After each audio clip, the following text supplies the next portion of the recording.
An elephant in the crosshairs. Western conservationists bitterly criticize the elephant hunt. In Africa, this is not received well. Botswana's President Masisi calls it white interference. Who is anybody to come and tell us how to manage them and to manage the hunting when we've been so successful at their conservation? Botswana has more elephants than any other country. It is a conservation success story, but often brings dramatic consequences with it.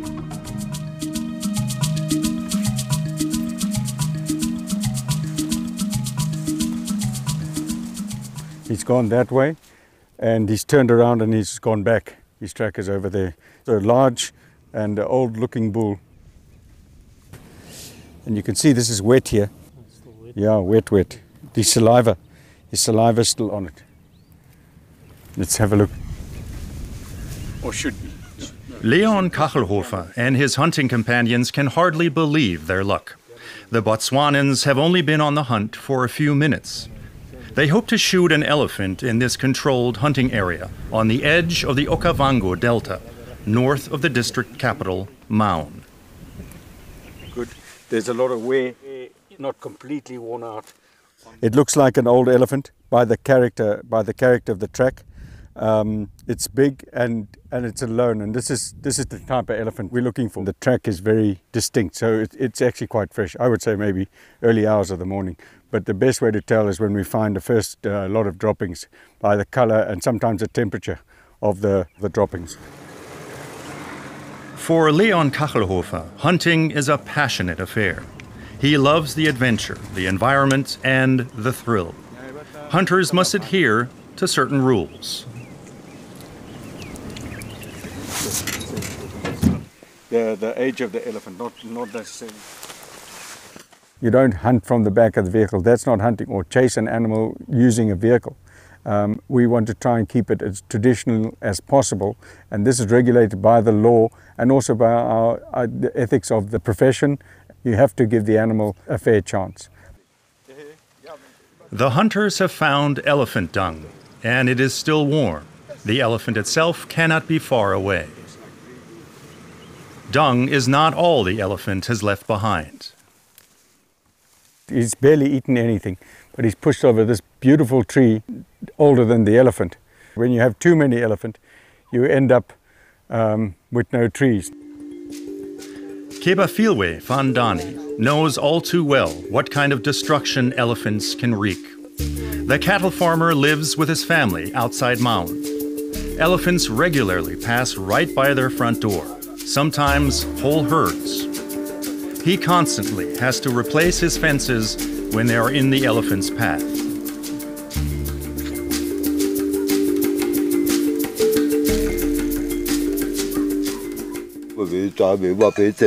They must think it's a playground and do what they want. I always have to repair this fence somewhere. Everyone in the village, including Atlamelang Tsoku, has a tale to tell about elephants. Her small goat farm always let her make ends meet, until an elephant suddenly appeared in front of her hut a few months ago. The elephant came this way, walked once around my hut, and then started eating the grass roof. In the process, it destroyed the wooden frame that holds up the roof.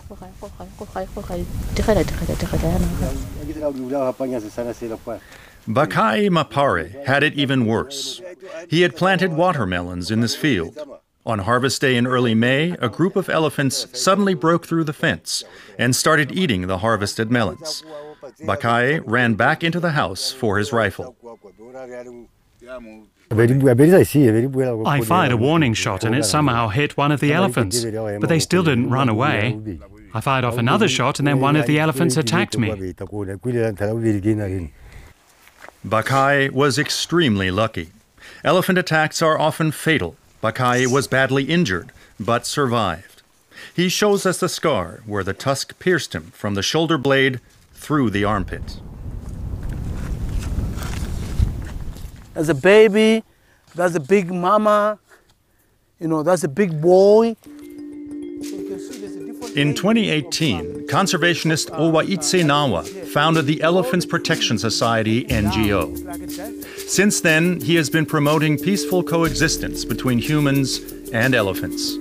He believes the conflict exists primarily because humans are co-opting ever more elephant habitat. They spend most of their time foraging up there, and then they have to come back to the drinking point. So they go up and down this area here. That means if you put your farm here, then you've got a problem. Looking at what is happening now, people, they stay wherever they want. And that make a mess because it's not easy to contain them. It's not easy to control them because, you know, they're all over the place. At least where there is water. With just under 3 million people, Botswana is quite sparsely populated. But there are about 130,000 elephants, more than in any other country. As the vast majority of Botswana is desert, humans and animals are competing more and more for the already scarce resources in the rest of the country.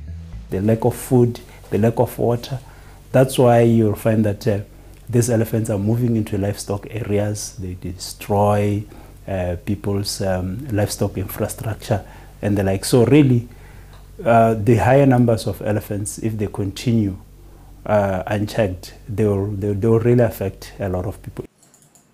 Joseph Mbaiwa specializes in ecosystem dynamics at the University of Botswana.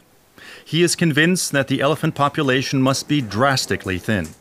Shooting single elephants is far from enough.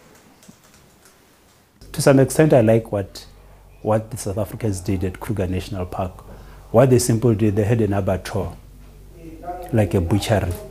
And in this butchery, what they were doing was that they were killing some elephants, and they were looking into the value chain kind of development where even the skins of those elephants were used elsewhere. Botswana's government has not embarked on a large-scale elephant cull, partly because it fears an international outcry. But the constantly growing elephant population remains a problem, and not just for people who are increasingly finding whole herds on their doorstep. Back to the hunters. The confidence of a quick kill has suddenly given way to puzzlement. The elephant they thought they were so close to is nowhere to be seen.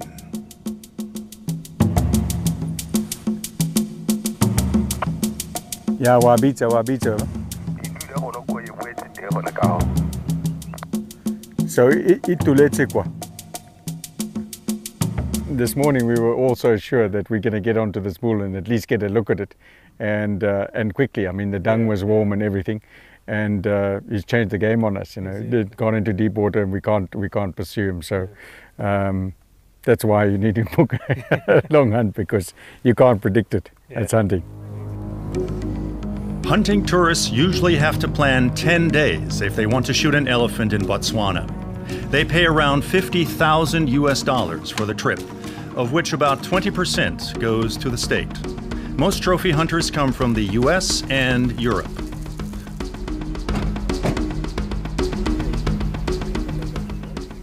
If it's about just shooting any elephant, it would take a day. Our jobs as professional hunters is to make an assessment on an old elephant bull that's pretty much past his prime and past his breeding, and you know, an elephant that is carrying ivory, respectable ivory.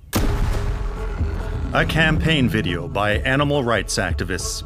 Western NGOs are calling for the abolition of trophy hunting in Africa and demanding a general ban on importing hunting trophies. This so-called sport treats wild animals as mere resources to be exploited and killed just for commercial purposes. Elephants are not trophies. Debbie Peak has no use for such rhetoric. Is this for Marie? Here is a tusk that weighs 23 kilos. The taxidermist runs a company in Maun with almost 40 employees. They ensure that the complete game carcasses or selected parts of a hunted animal are preserved and prepared for export.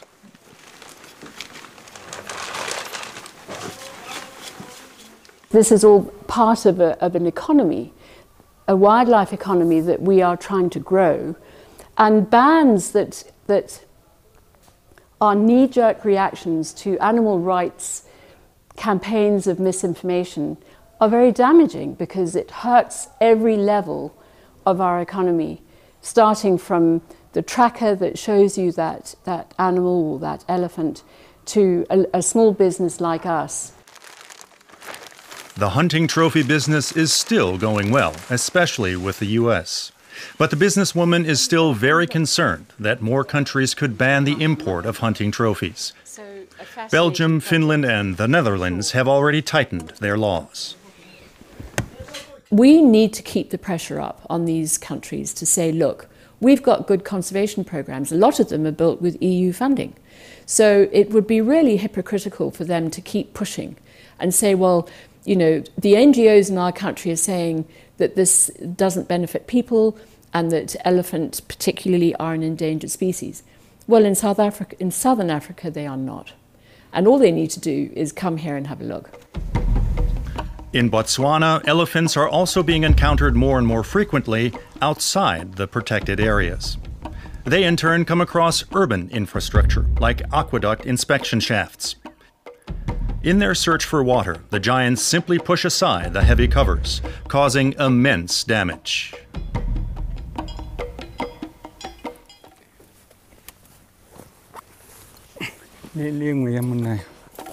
It's showtime for Leon Kachelhofer and his team. They have been following a new track for an hour and a half and have finally spotted the bull elephant in a nearby thicket. The hunters get ready.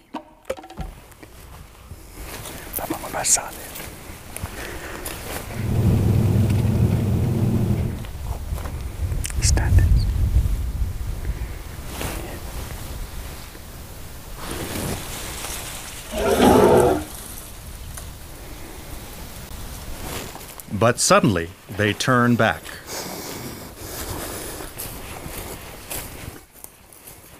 We've now found the bull and got up to it. It looked like an old track, but it's very tall, very big-bodied bull, but he's still young, maybe mid-20s, maybe mid-20s, I would say. But, you know, he's still a young bull. It's not what we come here for and what we're looking for. Back in Maun, there has been an incident, and wildlife officials are on the scene. An elephant had got into a slaughterhouse, apparently looking for water. The employees felt threatened, and the animal was shot. It is now being dismembered, and the state game wardens have to secure the ivory. Principal Wildlife Warden Chalegwa Shenamolela will not comment on the exact details of the incident and prefers to speak only generally. On a daily basis, we receive up to 5 reports of elephant causing damage, of elephants threatening people's lives. In some instances, we are able to drive away those elephants, but in some instances where now we may employ other methods like putting them down. The hunters are now tracking a third elephant. A farmer confirms that he has seen a group of bulls nearby.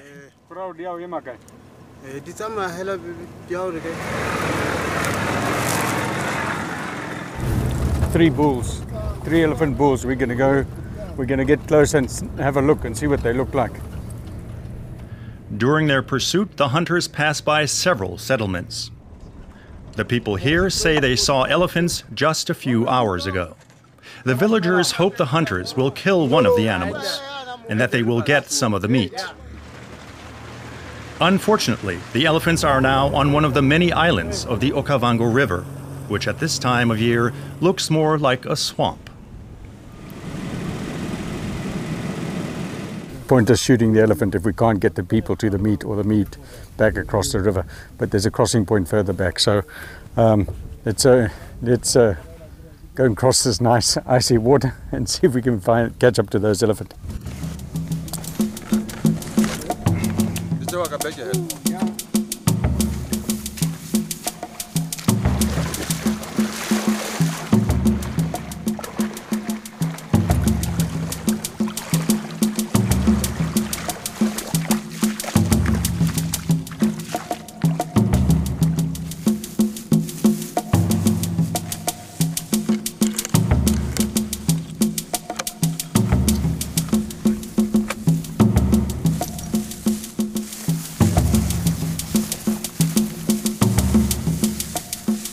There's 3 bulls here.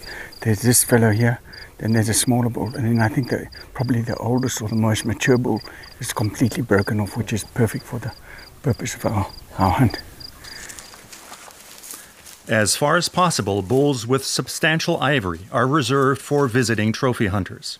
For Botswanan hunters, the focus is on adventure and their own hunting skills.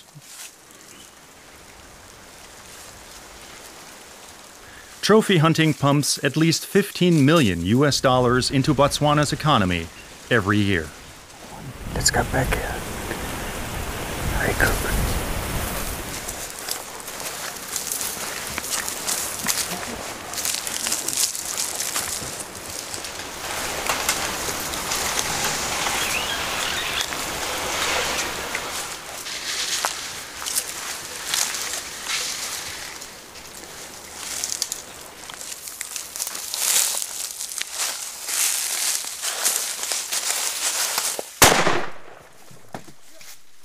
And suddenly, it's over.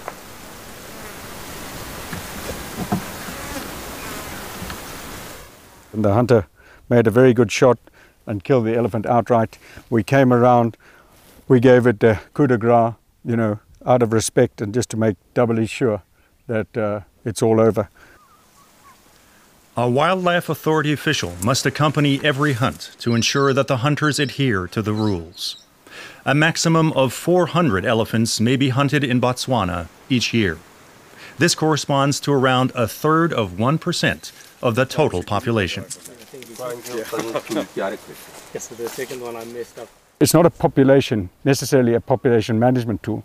It's a tool to benefit the people and to show them, to bring some sort of understanding and benefit back to them so they can actually look at this elephant and think, oh geez, you know, we can generate money, we can generate jobs, and of course the much needed protein.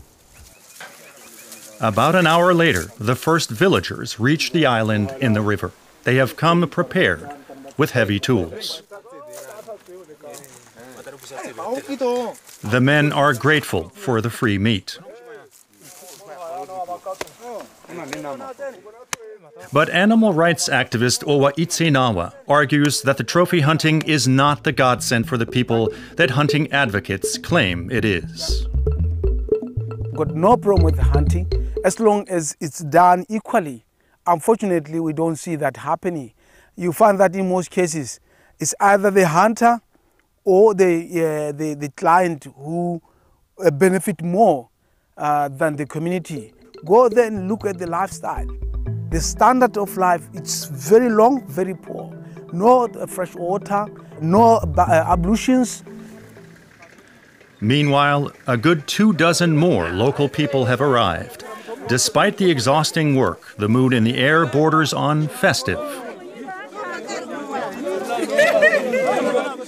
If the people on the ground are happy or they learn to tolerate the elephants because they get a benefit or they see a benefit, the fight is a lot easier.